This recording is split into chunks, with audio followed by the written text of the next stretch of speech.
is... In collaboration with the Cyprus Mail, this is the Cyprus News Digest with Rosie Charalambous.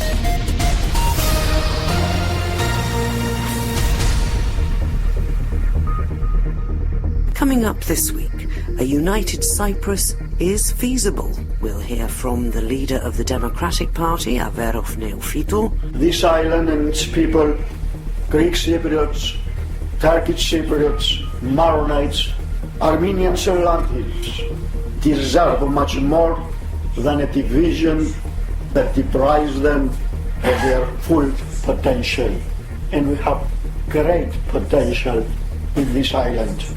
And from former Turkish Cypriot leader Mehmet Ali Talat. The end result, which is expected to be very prosperous for the whole of the people, should cause us to shoulder this responsibility. And with the Auditor General's report much in the news, we discuss corruption and the other issues it raised.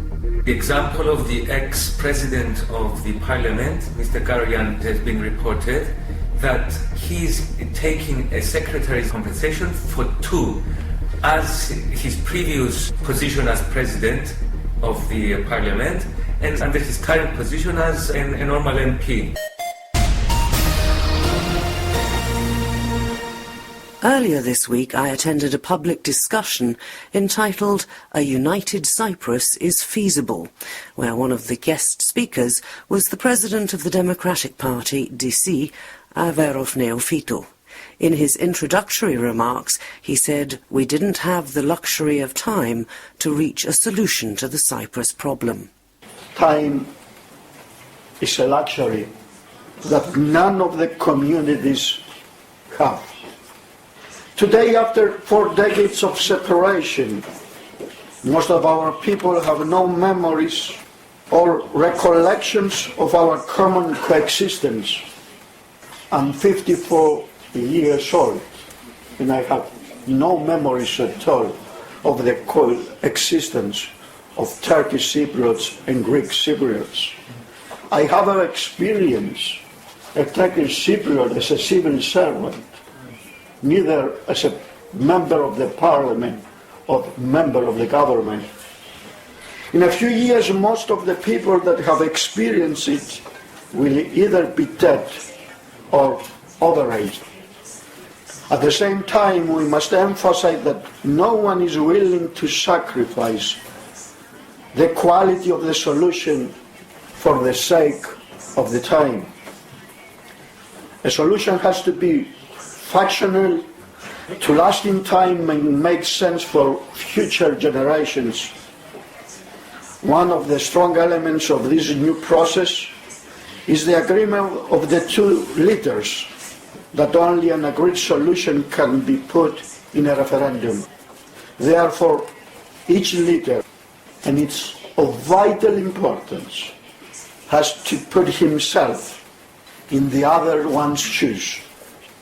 Currently, we have leaders in both communities that believe in the reunification of Cyprus. Mr. Neophytou went on to talk about the conflicts raging in the region and said Cyprus could become a pillar of stability in the area and the link between the European Union and the Middle East. It can also become a successful example of a prosperous, multicultural society.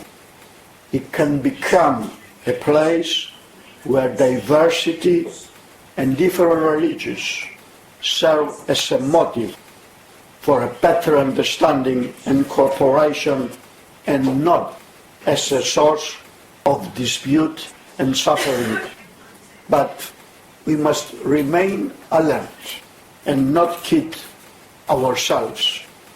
Our current prosperity is very fragile without a permanent and viable solution of the Cyprus problem that will eliminate any future source of controversy. Nationalists and chauvinists are always praying and waiting for the right opportunity to rise up, if not dealt with permanently. In our case, division arising from the ongoing Cyprus problem may become once more a source for future clashes.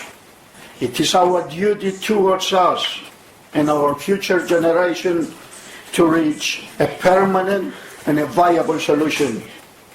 On that will unite the land and the people and will enable us to build an oasis of peace, prosperity, cooperation and stability in the region. He also said there was no need for guarantees from foreign countries and that other options for ensuring the security of both communities should be examined. He then outlined the benefits of reunification. The solution of the Cyprus problem can prove beneficial, not only to the people of Cyprus, but also to the people of the countries in the Eastern Mediterranean, including Turkey. This island and its people, Greek Cypriots, Turkish Cypriots, Maronites, Armenians and Latins, deserve much more than a division that deprives them of their full potential. And we have great potential in this island. Dear friends, it's obvious to all of us that a new window of opportunity has opened for the solution of the Cyprus problem. We have to grasp this opportunity and try to make the most of it.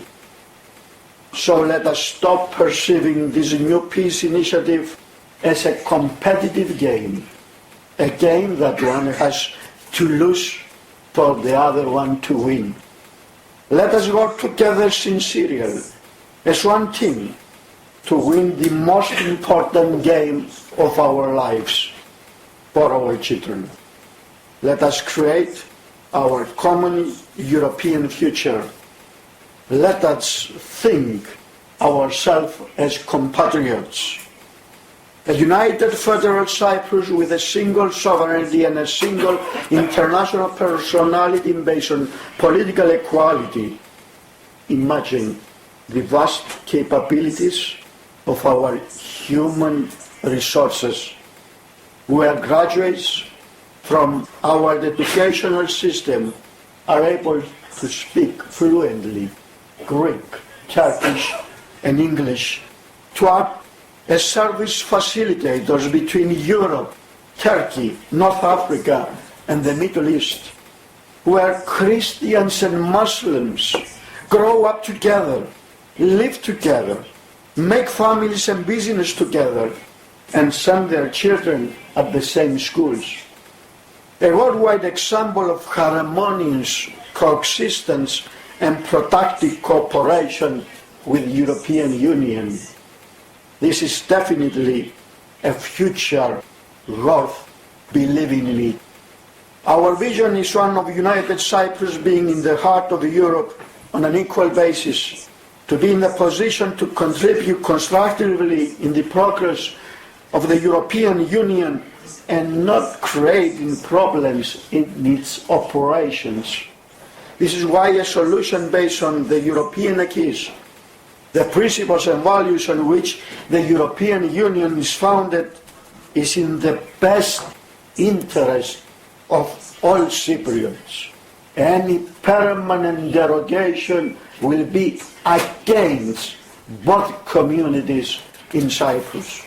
Dear friends, we don't pretend that the road for reaching a solution is without any difficulties. We understand that the two leaders are currently discussing the most difficult aspects of the problems such as property, territory and security. We believe that mutually beneficial solutions can be reached as long as we act within the framework I described earlier. That is why we strongly believe that the European Union and the international community have a significant role to play by encouraging us to reach those compromises and by contributing positively in this process. And he concluded, let us wish that soon, pretty soon, a united Cyprus will become a visible and a tangible reality for all its citizens. Extracts from Averof Neophytou's speech at a public discussion on A United Cyprus is Feasible, held earlier this week in Nicosia. You can listen to the entire speech on my YouTube channel. Just go to YouTube and search for Rosie Charalambous. The other speaker at that event was former Turkish Cypriot leader and president of the Republican Turkish Party, Mehmet Ali Talat. Before the evening started, he told me what he would be saying. Actually, I'm going to put the views of the generally the Turkish Cypriots, of course, regarding the benefits of the solution, the unification of the island, because we know that on almost all walks of life, the developments will be quite high level. Economic, social life, safety, and the relations of the two communities will be much better than non-solution conditions. Do you think that the Turkish Cypriots are still pro a solution? Because there has been a slide, perhaps, in the number of them who are thinking that reunification is a good idea since the referendum. No, actually, the only problem with the present situation comparing the past is that now we don't have a concrete agreed proposal or agreed agreement, whatever you say, I mean a document. We don't have it, so the terms of an agreement is not discussable for the time being. No, sure, but is the general feeling one? Yeah, the general feeling is for solution. I'm 100% sure of that. But the unknown part is the unknownness of the document. But would you agree that actually we've got further this time than we seem to have done for many years because the leaders are trying to end up giving us a proposal that we can study and then vote on, as opposed to releasing little bits here and little bits there which get torn apart by rejectionists? Yes, that's right.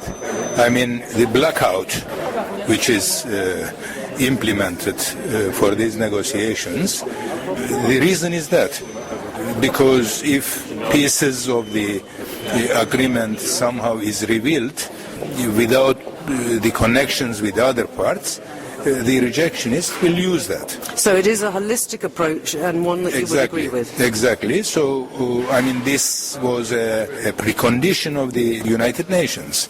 So that is implemented for the time being. But some pieces are somehow leaked, as you know, and those create quite a fuss in both sides. Are you optimistic? Of course. Always. What gives you particular cause for hope? Because I know what they are talking and I know what progress they have done until now. Is it very different from when you were the Turkish Cypriot leader? No. We were quite close to each other. What was lacking in our time, the convergences on the property issue. We had not any progress in property, whereas now there are some progresses, although not finalized, but there are some progresses. And of course we don't talk about time frames in Cyprus, but would you hazard a guess at when we might all get a look at the final proposal?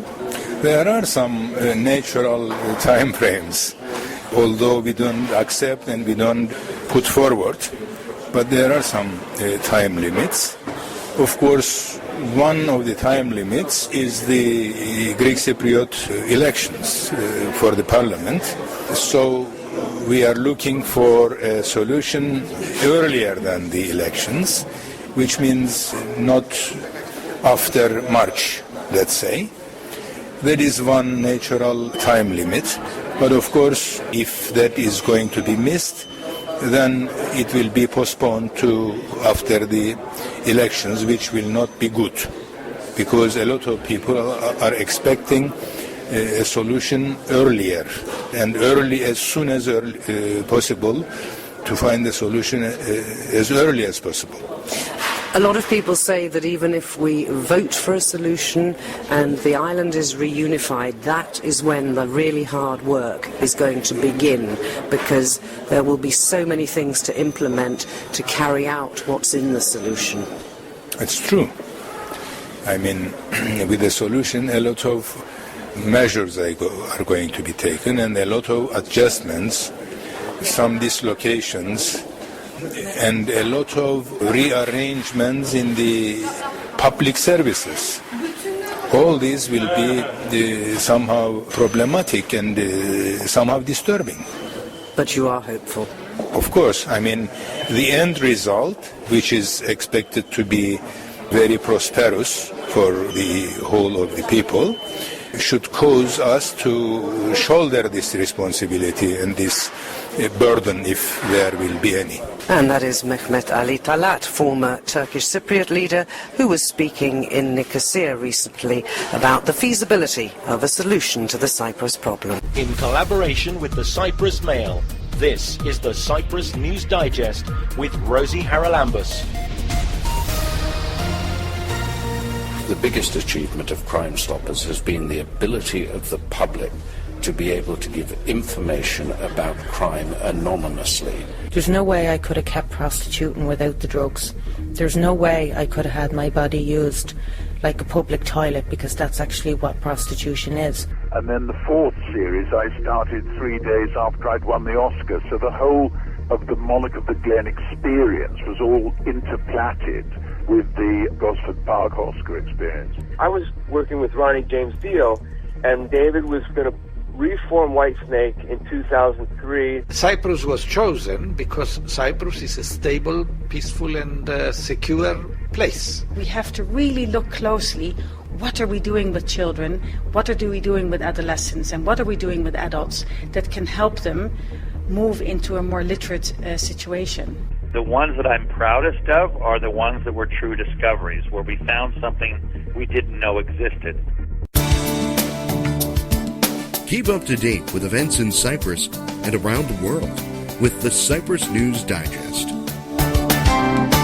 The Auditor General's report for the year has been handed over to President Anastasiadis, and it's thrown up, well, a whole load of different things that have been very much taking the headlines in the Cypriot press this last week. Eric Shukuroglu is with the Transparency Now organisation. Eric, what are the main things that you believe this report has highlighted that we really ought to, as citizens, be demanding action on?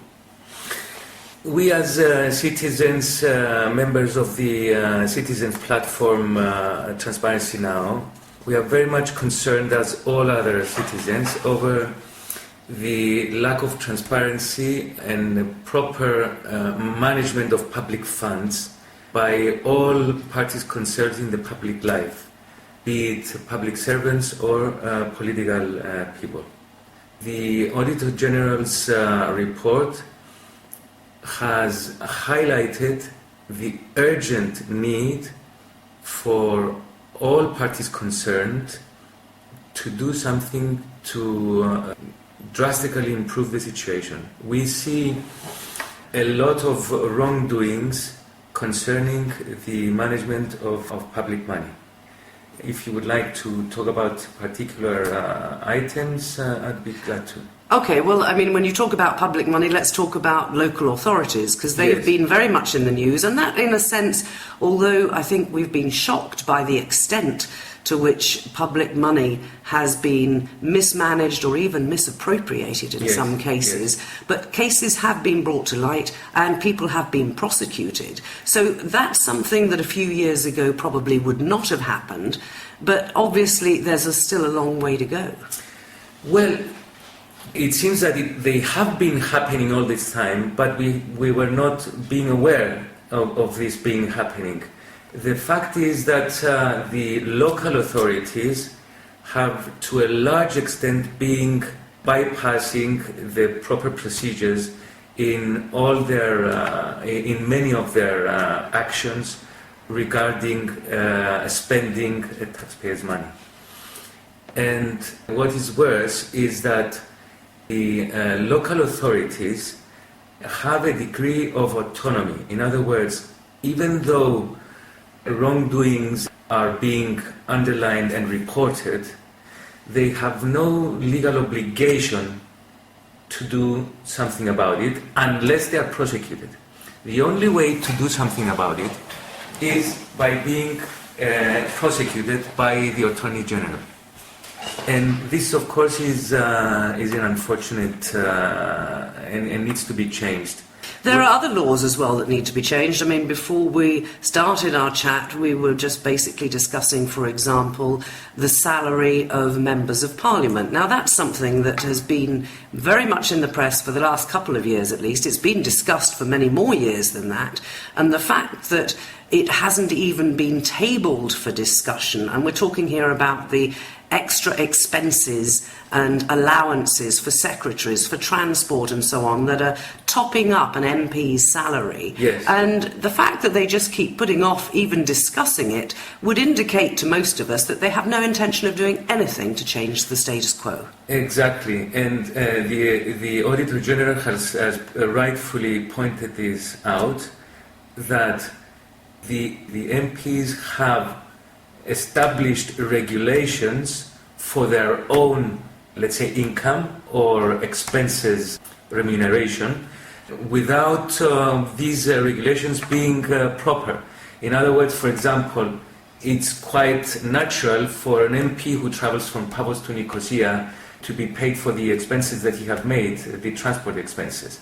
It's okay for someone to have a secretarial services compensation expenses, but setting up a rule that every MP will be getting for transport expenses a fixed generous amount, regardless of whether he's traveling or not, this is an issue which is unacceptable, and it has been pointed out by the Auditor General. And things like secretarial services, a lot of the MPs don't actually have secretaries, but they pocket the allowance, don't they? Exactly. And the example of the ex-president of the parliament, Mr. Karayan, has been reported, it was in the papers the other day, that he's taking a secretary's compensation for two, as his previous position as president of the parliament, and as under his current position as a normal MP. And he's continuing to get his compensation without any change. Of course, the regulation is there, but they are the ones who are making these regulations. So someone needs to go and tell them that they need to address these issues. Well, the Auditor General has told them on several occasions, and it's not getting us very far, it seems. But let's move on to tax avoidance. That's the other thing that came up in the report. Yes. Tax avoidance is something which from time to time come to the public eye in the discussion. Everyone is hearing about doctors making a lot of income which is not declared. From one side is a bit unfair to generalize. On the other hand, the Auditor General has pointed out particular and specific cases in his report, in his investigation, because the way the auditors work, they take samples. They pick up random samples and they check them. So the random samples that he has taken and audited, he has found that doctors and lawyers making well-known huge amounts of income, declaring a small fraction of this income, and owning big houses of 1 million euros or even more, which cannot be justified by the income they have been declaring all these years. In other words, they need to make a proper capital statement. In other words, the tax authorities have been neglecting, in these particular sampled cases, have neglected to ask for a capital statement from these particular cases. And that is the responsibility of the tax authorities. But he's been investigating those as well and found that a lot of work needs to be done. In this case, I would assume that it was during his investigation of the tax authorities, because the Auditor General is auditing everyone, including the tax authorities, whether they're doing their job properly. And, it is in the people's mind that tax authorities or people in the tax authorities are not making their job properly. Let aside probably issues of possible corruption. It's also and we have this long-standing habit, it seems, in the tax department, that for people who are behind with their tax payments, rather than getting punished by fines, they come to some sort of deal where they get a discount if they pay some of it. I mean, that's ridiculous. Yes, and this is something which I have heard myself personally, that there are cases where people who are not bankrupt, people who have been definitely, and by court decision, after objections and all the proper procedures, objections and etc. have been dismissed, have been required to pay an X amount of money, and the tax authorities make the so-called amicable settlement to pay less, without any proper justification why they should be allowed this, let's say, privileged treatment. All these cases are dubious, they need to be addressed, and this is what the Auditor General is doing. The final thing, of course, is I suppose you can have some sympathy with people who avoid paying their taxes when they see how those taxes are being misspent. Exactly. It's a very sour feeling for someone who is paying his taxes to watch other people get away with for many, many years. There are even people who don't even have a tax file for like those 5 years. Can you imagine? The other day I heard that there are political figures who don't have a tax file. So we need to do a huge clean-up. How do we go about it? It's very difficult. It's very difficult, but our experience with this platform of citizens has shown that when you persevere and you press, the politicians finally do what they have to do, and we have experienced this with the law for the political parties law, for the transparency in the political money, the financing donations to political, the financing of political parties. And if you remember, that was an issue following a report from Greco. Greco is a Council of Europe coalition against corruption, and they had been asking us for many, many years to comply with specific reports. Our politicians had been avoiding. And after a lot of pressure from citizens, they have agreed, and finally the law, which has passed recently, to a satisfactory extent, we believe, has complied. So when there is pressure by the citizens, changes do occur.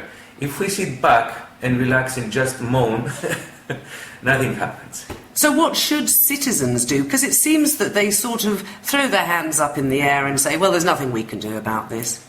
There is things you can do about it. You can get organized and exercise pressure on politicians.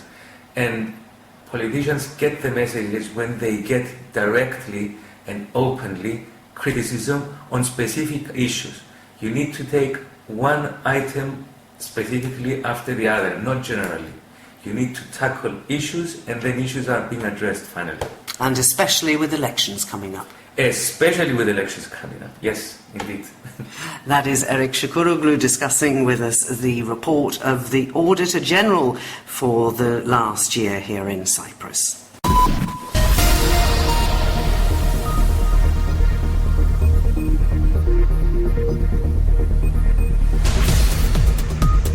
Well, that's about it for this week. Next week, of course, it's Christmas Day, and the week after that, New Year's Day. So I won't be with you for a couple of weeks, but let me wish you a very Merry Christmas and a Happy New Year. I hope you'll join me in 2016. Till we meet again, take care and God bless. Bye-bye now.